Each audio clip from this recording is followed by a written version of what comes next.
Ladies and gentlemen, put your hands together once again for the 57th Governor of the state of New Jersey, Mikie Sherrill.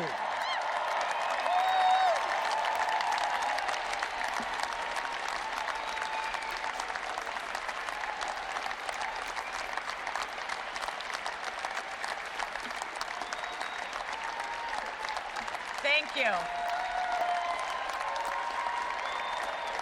Thank you all so much. Thank you. Honorable Chief Justice and Justices of our Supreme Court, my fellow governors, our esteemed congressional delegation, Mr. Senate President, Mr. Speaker, Majority and Minority Leaders, members of the legislature, elected officials, reverend clergy, honored guests, family and friends, and most importantly, New Jerseyans up and down the state. I am incredibly honored to be standing before you as the 57th Governor of the state of New Jersey.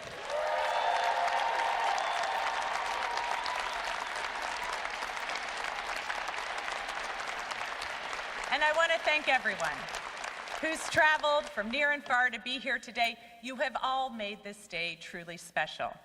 My aunts and uncles, brothers-in-law, cousins, nieces, nephews, I can't tell you how much it means that you are all here.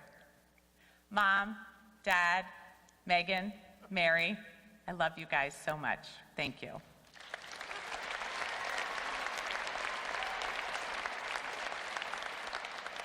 My classmates from Hunters Woods Elementary School, Langston Hughes Middle School, and yes, the great South Lakes High School class of 1990, thank you for being here. Mr. Jenkins, my principal, and Ms. Cascio. Like so many people, I would not be here today without the great mentorship of wonderful teachers. My classmates from the Naval Academy.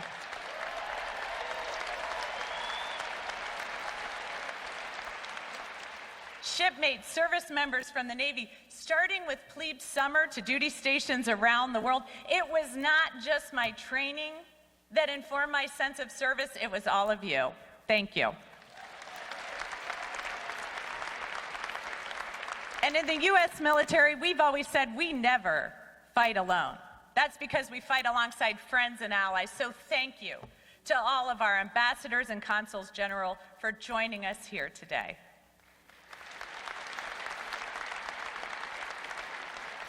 Everyone from the U.S. Attorney's Office working with you right down the street at the Rodino Building was an honor. And despite the troubles that our former office is now facing, I know your dedication to justice is unwavering.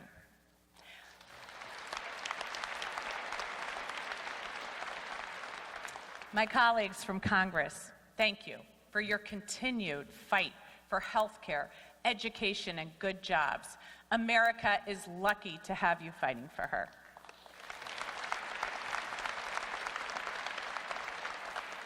I want to give a special thank you to Governor Phil Murphy and First Lady Tammy Murphy.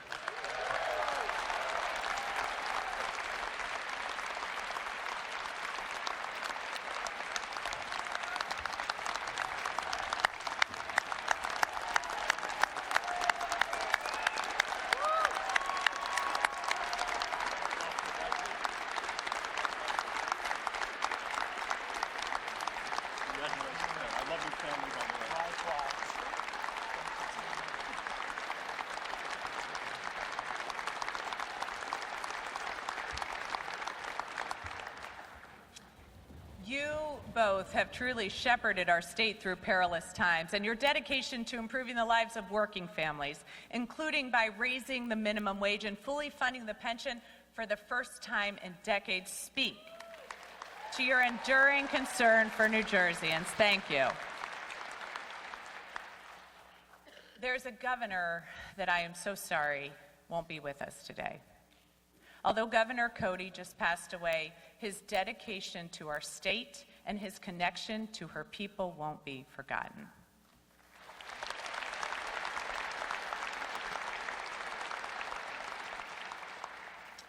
I want to thank Essex County Executive Joe DiVincenzo and Mayor Raz Baraka. Thank you for hosting us. Thank you to the people of Newark for hosting us here today. I want to thank the men and women of labor, especially the workers who proudly take care of this building.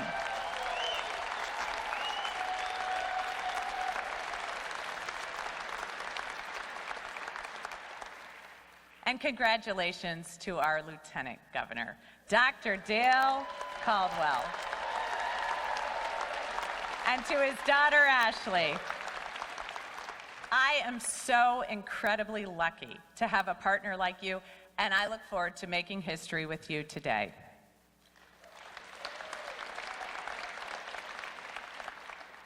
To my kids, Maggie, Lincoln, Ike, Merritt, you guys are the reason I'm doing this, and I love being your mom.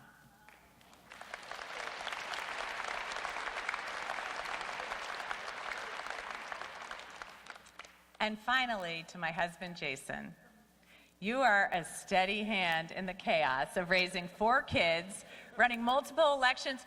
You offer sage and sometimes not sage advice. You've been a true partner in the challenges we've taken on. You are amazing, and I love you.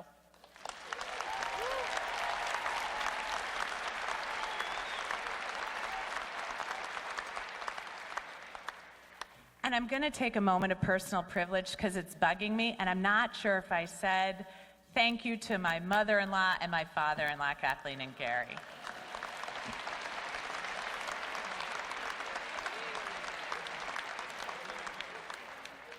Quite frankly, thank you to every single person here today. I value your support as we embark upon this administration and the challenges ahead. We enter 2026 commemorating our nation's 250th anniversary.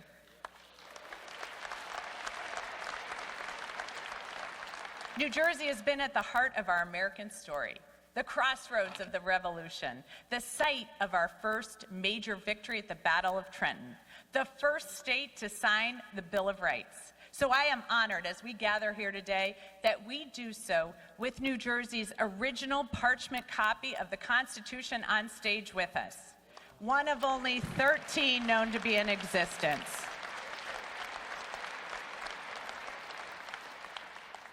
I wanted to take my oath on it. It's a little large. A document, by the way, that New Jersey unanimously ratified. The Constitution, born out of challenges of the early republic, clearly lays out our values. To form a more perfect union, to promote the general welfare, to secure the blessings of liberty to ourselves and our posterity. Because you see, inherent in our Constitution is a framework for opportunity, a commitment, a covenant that ties generations together. This commitment to opportunity for the people of our country is also known the world over as the American dream.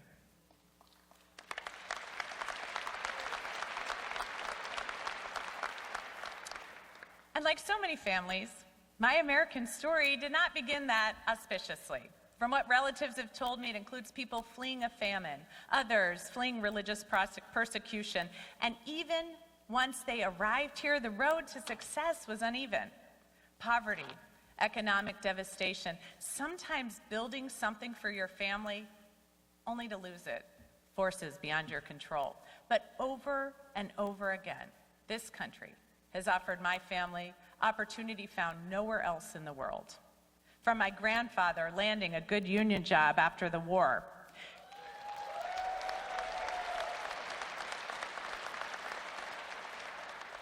to my opportunities in the first class of women eligible for combat roles in the Navy, the American dream starts with opening a door.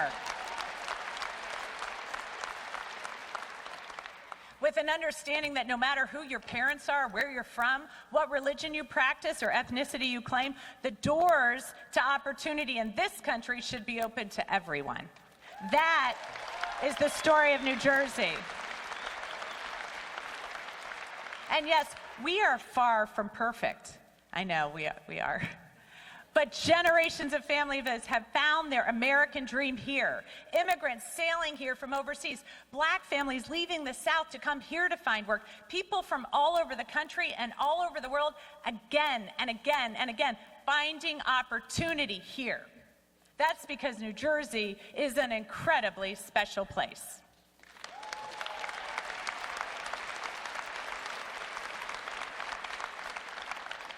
The course of American history has been determined here. It was just across the street in Military Park, where the cannons were just fired, that Thomas Paine began to pen his pamphlet, The American Crisis. It galvanized a nation. During the Industrial Revolution, Trenton built this great nation. Picatinny Arsenal constantly defends our hard-won freedoms as the arsenal of our democracy. So here in New Jersey, we have invented everything from the light bulb to the moving picture to the laser. We have artists from Sinatra to Springsteen to SZA. New Jersey, in my humble opinion, never gets enough appreciation. So, as the newest leader of our great state, for all these artists, battles, and innovations, I just wanted to take a moment to say, you're welcome, America.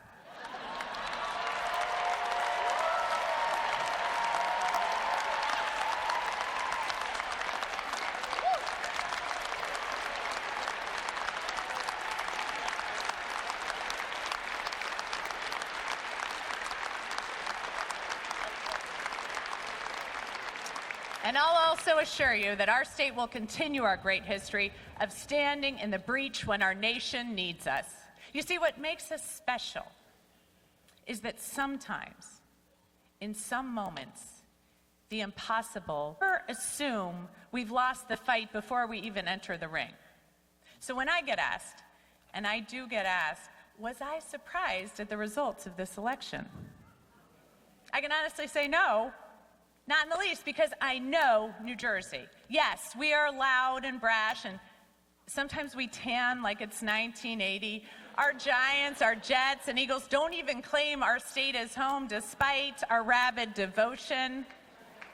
There are an inordinate number of young men wearing chains here, including my two sons. We go home, we speak different languages. You know, in this election, I learned that in South Jersey, they pronounce Taylor ham pork roll.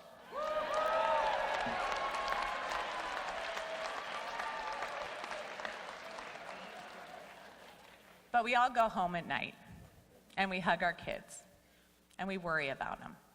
We worry about our parents.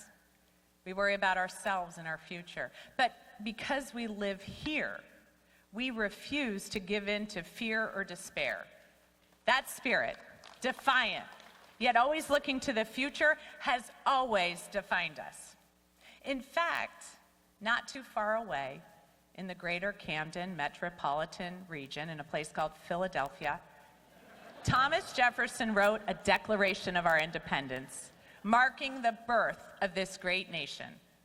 This entirely unique and revolutionary declaration claimed human beings had universal rights to life, to liberty, to the pursuit of happiness, not because of who their parents were, but because every human being is endowed with these rights by their Creator, not by a king.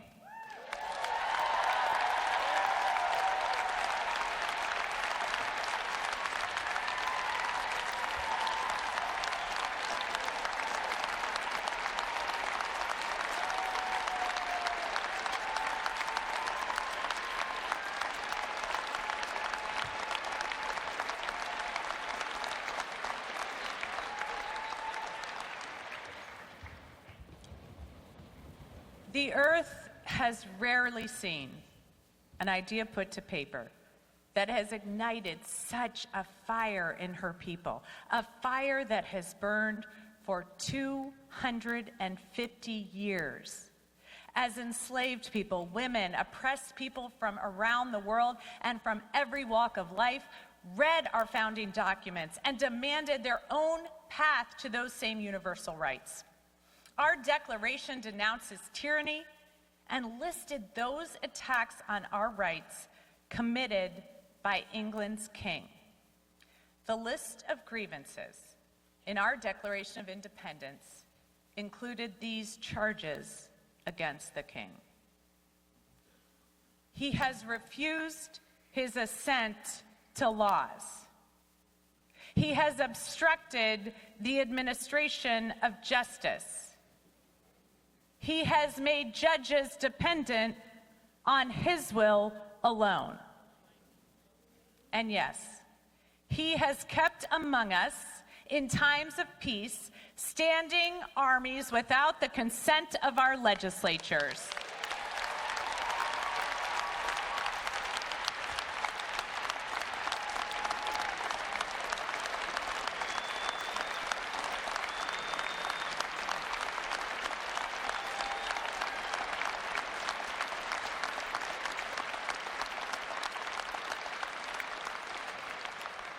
And this election proved that the people of New Jersey recognize the parallels. That we see a president illegally usurping power, unconstitutionally enacting a tariff regime to make billions for himself and his family while everyone else sees their costs go higher. Here, we demand people in public service actually serve the public instead of buying themselves planes and cars and extorting money.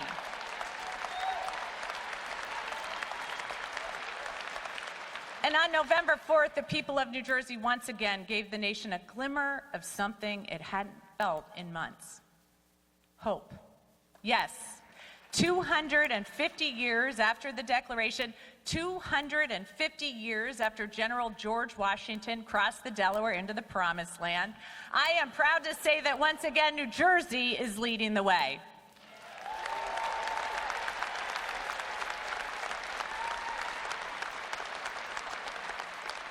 We value our freedoms, and we believe in the promise of opportunity. And I want you to know that I will be fighting for you. And I hope, New Jersey, you'll remember me when you open up your electric bill and it hasn't gone up by 20%. I can promise you it won't be because I waste your money on a ballroom at Drumthwacket.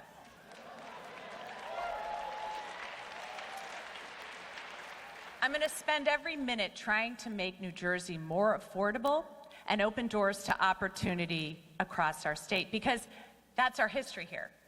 Opening doors to opportunity. Patriots who manned Harriet Tubman's Underground Railroad stops from Cape May to Jersey City. Labor leaders like Peter McGuire, who spurred the fight for fair wages and good working conditions. Alice Paul, who fought for equal rights, including a woman's right to vote.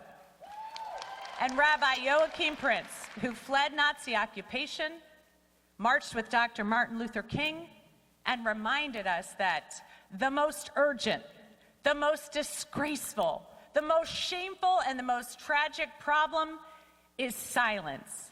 Not here, not New Jersey.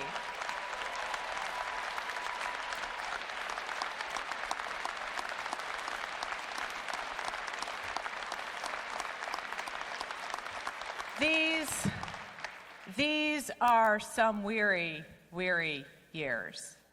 But I will be damned if in this state at this time we cry any silent tears. We refuse to be silent, as so many doors are shut on too many of our friends and neighbors, too many children and seniors who don't have enough to eat. People who work too hard and still can't get ahead.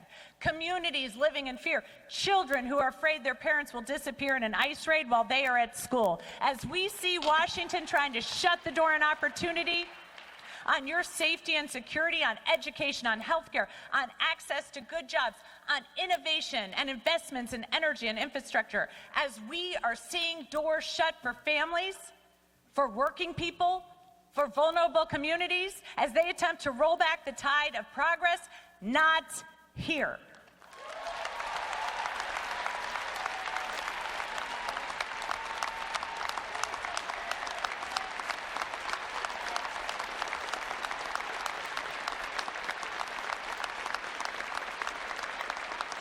We are made of stronger stuff here.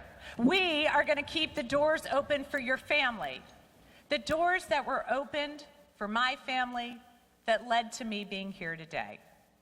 We're keeping the doors open and helping small business owners like Chuck, who owns a coffee shop and beer brewery in Clarksboro. We're keeping the doors open for Nadia, who owns a small restaurant in West New York, and Bill, who runs a barbershop in Trenton. We're keeping the doors open for Chris, a laborer in Jersey City who's trying to raise his kids and support his parents. We're keeping the doors open for students like Adam and Glen Ridge so they don't face bullying as we take on the challenge of mental health and social media. We're keeping the doors open for the Patel brothers and businesses in Oak Tree Lane, Oak Tree Road, and Edison as we navigate a federal tariff regime harming so many store owners and keeping costs high. We're keeping the doors open to millions of parents who want to keep their kids safe and ensure they have a bright future. And much like Noah's Ark provided safety for the righteous, it is appropriate that today we are in Newark. We are here today to create a new haven, a new ark to open the door for those who thirst for liberty and prosperity.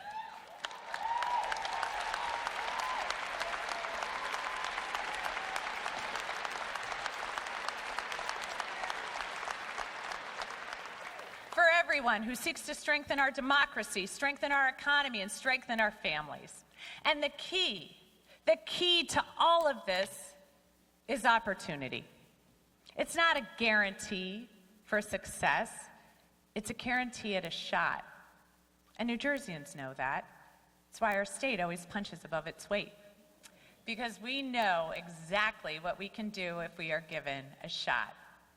We can lead scientific innovation, create art that moves millions, build small businesses to lift up entire communities, and homes to pass on to our kids. But for families to succeed, they need to be able to afford to live here, to thrive in New Jersey. And in too many cases, the promises from politicians to open doors to opportunity have been empty. Platitudes that don't address the key issues keeping families up at night. But I promise, as your governor, if it's keeping you up at night, it's going to be keeping me up at night. And as I have traveled across this state, speaking to thousands of New Jerseyans, your stories have stuck with me. But even more often, I heard you talking about your concerns for others. How are my neighbors going to feel safe? How are my children going to succeed? How are people who are struggling going to get access to food and health care? And most inspiring, how can we help? Your stories are why, again and again, I'm reminded of why I love New Jersey. And I have heard, beneath the noise, beneath the politics, a simple truth. Too many people are working too hard and still falling behind. They worry about rent or mortgage payments that rise faster than paychecks. They worry about the cost of childcare that rivals college tuition. They worry about utility and healthcare bills that feel unpredictable and overwhelming. They worry about whether their children will be able to build a life in this state. And these concerns are not abstract, they're not ideological, they're an everyday reality for people in this state. So let me tell you plainly what my administration stands for. Lowering cost, taking care of your kids, making government accountable to the people. And as we get to work, charting out success, I have listened to you, and I have heard you.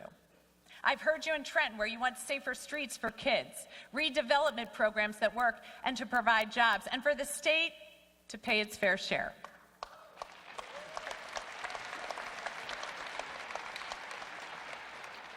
I've heard you in South Jersey, where you want jobs and transportation investments, innovative businesses, and not to be forgotten or left behind. I've heard you in Hudson County, where you want housing you can afford and to open small businesses without costly bureaucracy and red tape. I've heard you, New Jersey. We're facing an affordability crisis, and you want costs to come down. And you want that to begin today. You don't want a strongly worded letter, you don't want a 10-year study, and you don't want empty words. In short, you are sick of the status quo. Well, guess what, guys? So am I. So right now, yes, before I even begin this speech, or finish this speech, sorry. Just making sure you were paying attention. I'm going to sign my first in a series of executive orders to declare a state of emergency on utility costs.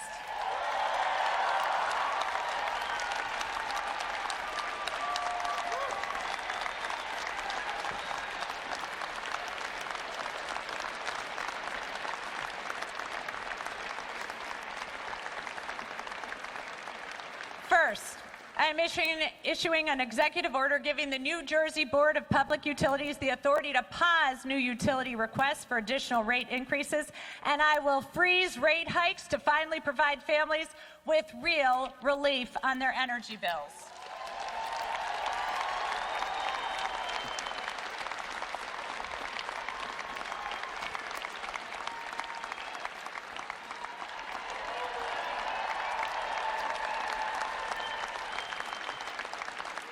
Second, I am issuing an executive order directing the Board of Public Utilities to open solicitations for new solar and storage power generation, to modernize gas and nuclear generation so we can lower utility costs over the long term.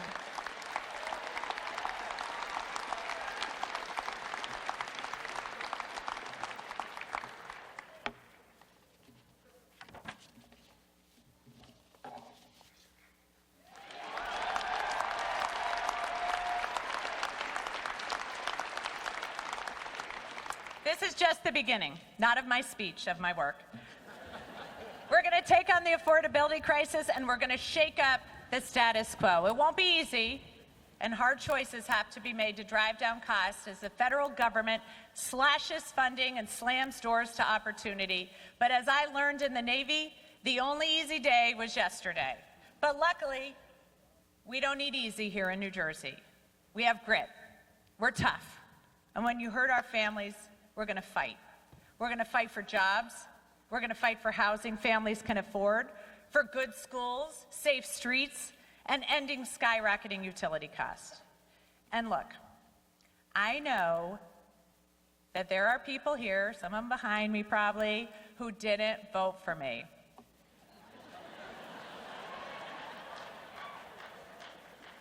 And I know some of you are going to be in my office yelling at me one day about some disagreements, and yet, as we sit here today, I'm ready to fight to ensure that you can do just that without fear of reprisal or worry that you'll be investigated or unfairly prosecuted.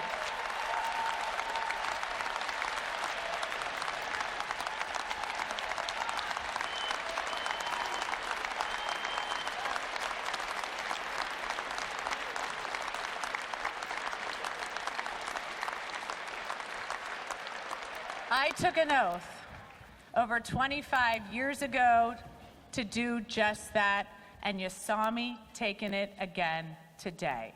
And I am not a leader who will shirk in the course of my duties. So I learned a lot of important lessons in the Navy. I learned that often it's not the profound or the revolutionary that is needed to accomplish the mission. Sometimes it's the basic brass tacks of getting the job done, recognizing and doing your duty. Under this administration, agencies will be judged by results, not rhetoric. We will work to make government more transparent.